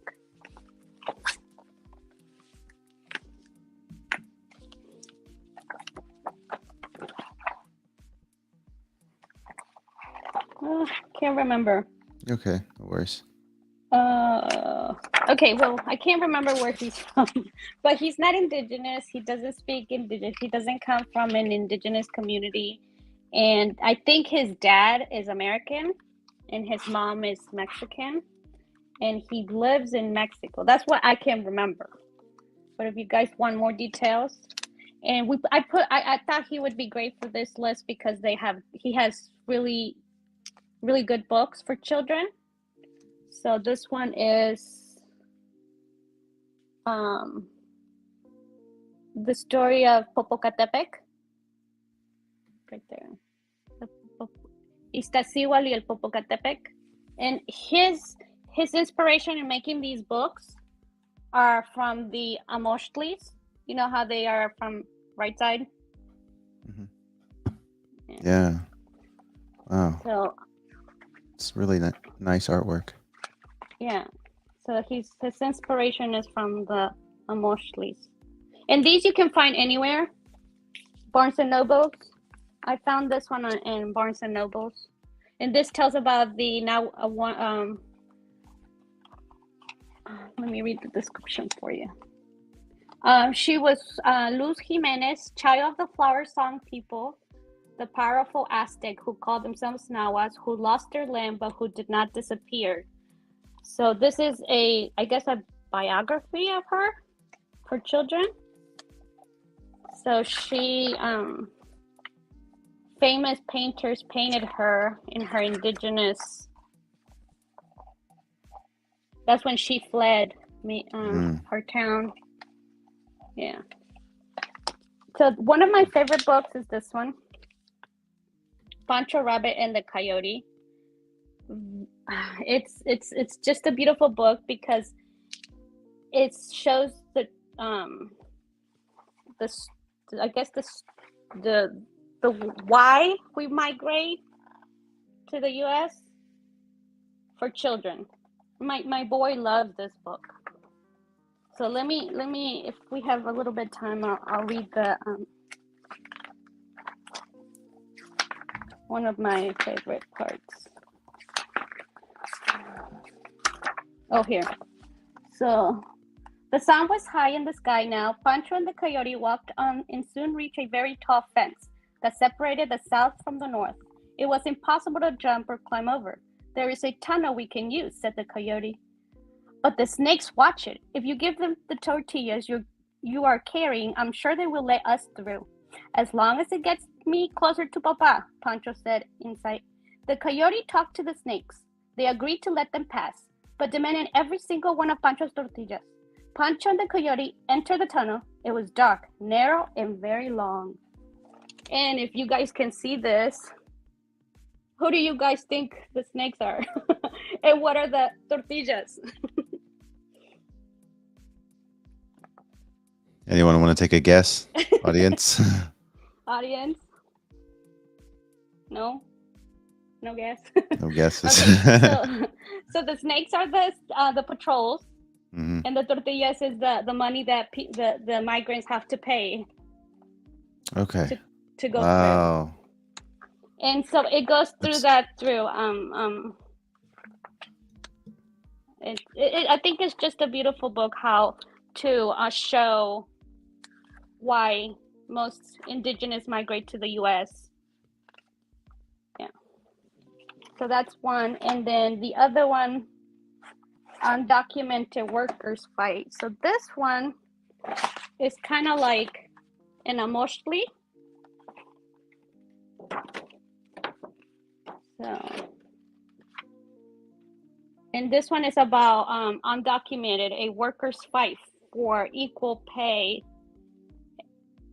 and it just tells like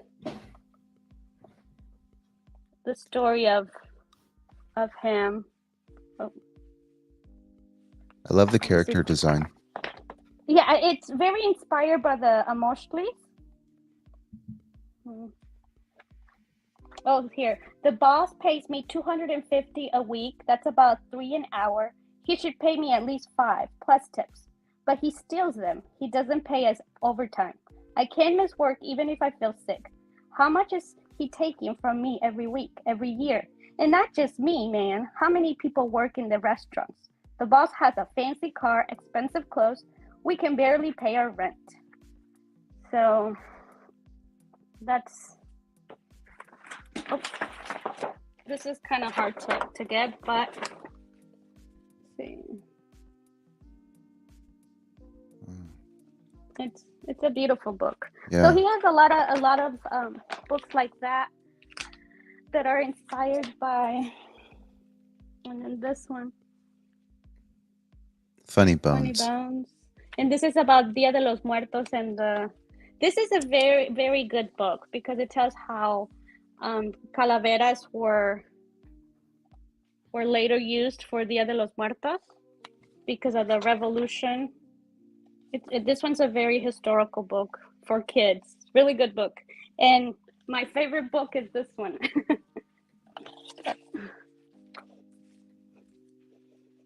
The Feathered Serpent and the Five Sons. So it's Quetzalcoatl, how he goes to Mitlatiputli and gets back the bones from Mitlatiputli, and he travels through the levels of the underworld. Yeah. Really interesting. And Sholot. Yeah. I think that's about books. And then I had to try to not just show Mesoamerican indigenous, but also this one is from the Pueblo people. Beautiful book. It's about the sun.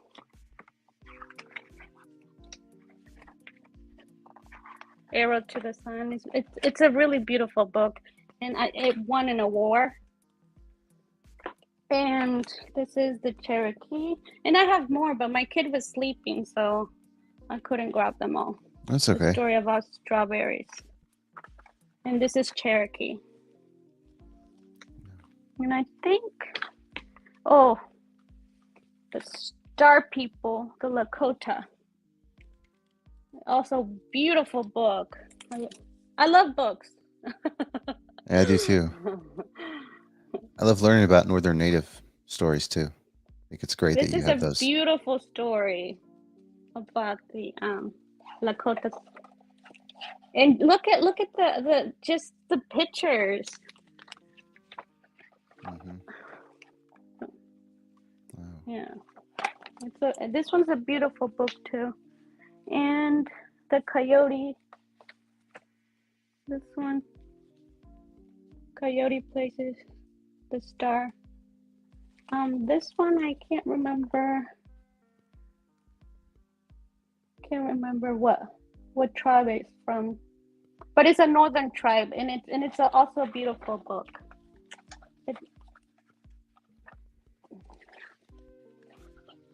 So I tried to kind of do a little bit of everything with him. Yeah.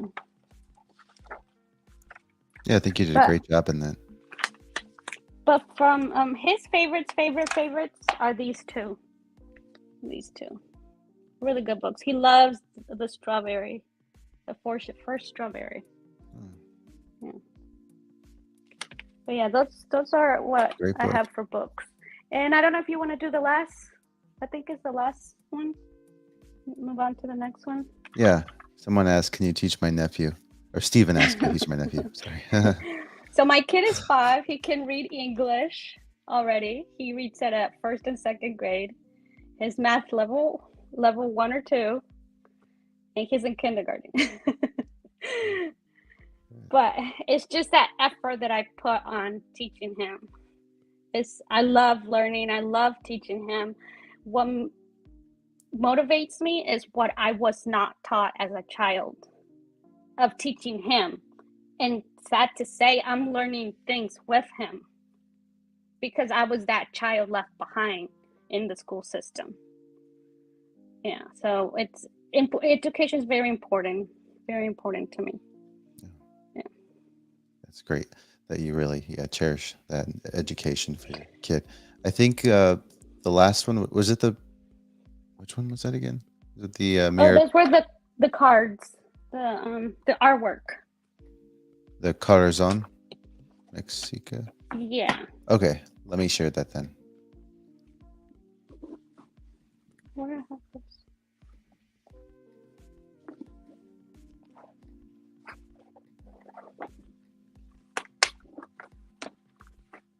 Aquí. Oh, here they are. Okay, so his dad is American, and I think his mom is Mexican.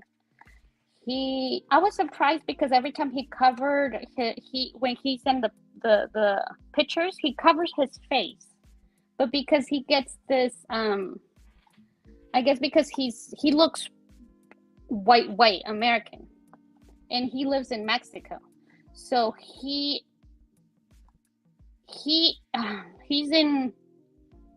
immersed into the culture, the indigenous culture.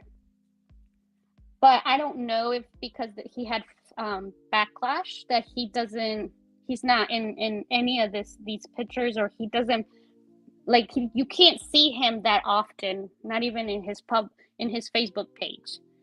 So I wanted to add him because it's just great artwork, and it's inspired by the Mesoamericans.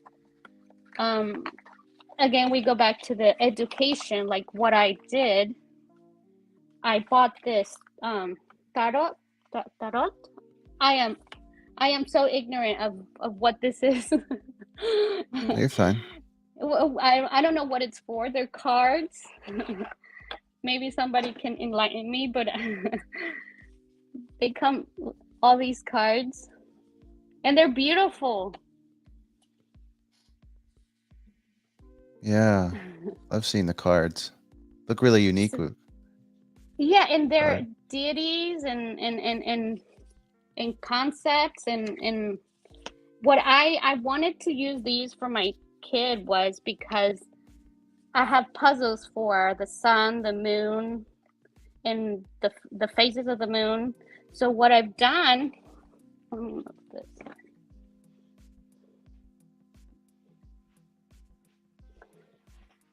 What I've done is, like here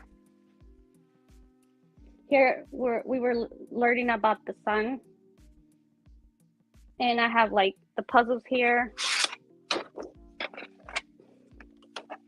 and then I always put like an indigenous concept of the sun, and I tell him, this is Donatiu, the and here again with the moon, and then I have Mestli and Donatsi, and then I have Tlaloc.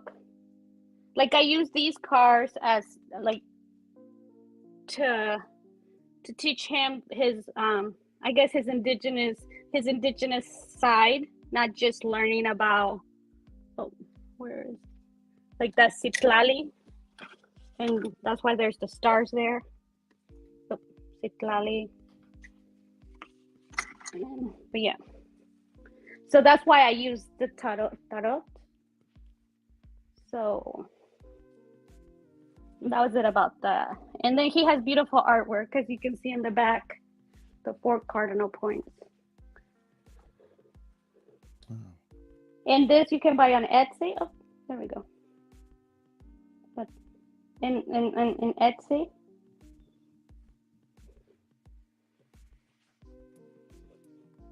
And he does his research, which I like. It's So really for great to everything, see. Sorry. for every description you see of his artwork, he has a detailed description of everything. Yeah, and it's accurate. It's very accurate. He does his work. Yeah, definitely. I think I had one last thing was I believe Jan's YouTube channel, which I just wanted to share like quickly, and then we can just wrap this up. So at least I'm fairly certain this is his channel.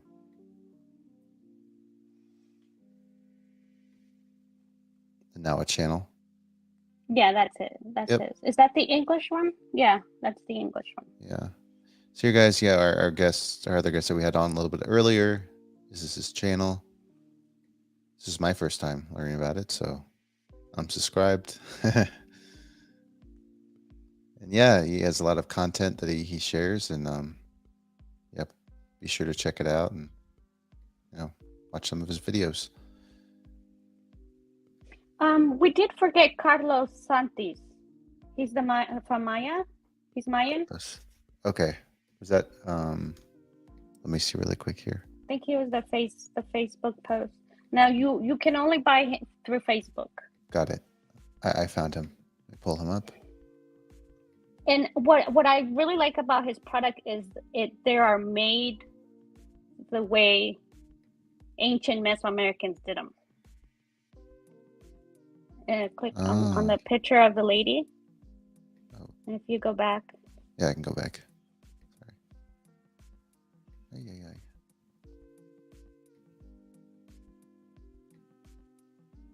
The lady right here? Yeah. So that's the ancient way how they used to do it, and they still are doing it that way. So there's not a lot of communities that still do it that way.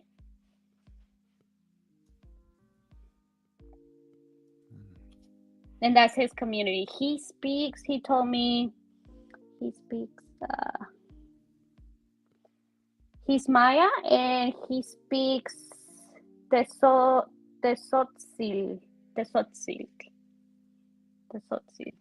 Fascinating. And they're beautiful. Mm-hmm. Yeah, they are. Love the colors too.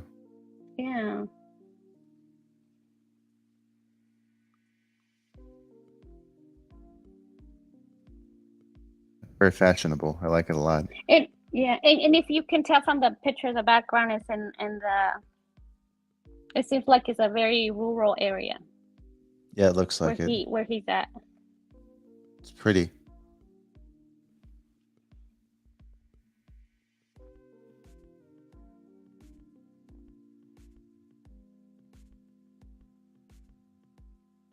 Yeah, thanks for telling us about him. So we just got to contact him. And yes. Great.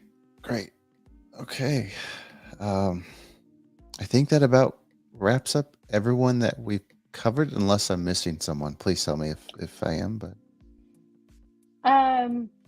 we might, because I always try to help out people by buying their products that I think that's what I could remember and what I send you, but I'm pretty sure that we missed someone or I missed someone.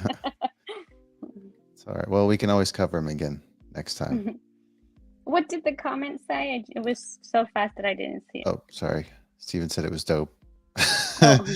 And he said this is going to be a large community post with all these links. I guess before we wrap up, I could drop the link in here in case anyone has any questions that would be better answered on the panel. And then we can just wrap this up. But yeah, Silvia, thanks again for taking the time to explain all of this. This is my passion, buying from people that need it, that really do need it, and also for the last two to promote Mesoamerican products. Yeah, I think people really learned a lot, and it's great that people are interested in buying a few of these things. You know, if it's books or art, clothing. I know I'm interested, so I liked Carlos's product, so yeah, I think other than that, we can probably wrap this up. I think we had someone on. Hello, Dr. Andy.